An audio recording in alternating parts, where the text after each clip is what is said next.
Siya naman si Ferdinand Marcos, 48 anyos, isang ama, isang aktibong runner, pero hindi sa politika ha.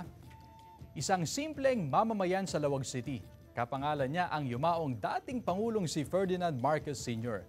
na ginugunita ang anibersaryo ng kapanganakan ngayong araw, September 11. Siyempre, kapangalan din niya ang kasalukuyang Pangulo na si Ferdinand Marcos Jr. Tinatawag din na Makoy si Ferdinand. Marami raw ang hindi naniniwala at nalilito sa kanyang pangalan. Ang akala ng karamihan ay isang biro lang ang pagtawag sa kanya ng Ferdinand Marcos. Maging sa mga transaksyon sa bangko ay hinahanapan daw siya ng iba pang ID o katibayan na siya nga talaga si Ferdinand Marcos. Proud daw siya sa nakapangalan niya ang mag-amang Ferdinand Marcos pero hindi raw niya kamag-anak ang pamilya Marcos. Happy birthday lang kayo. Sana matupad yung pangarap na this nation can be great again.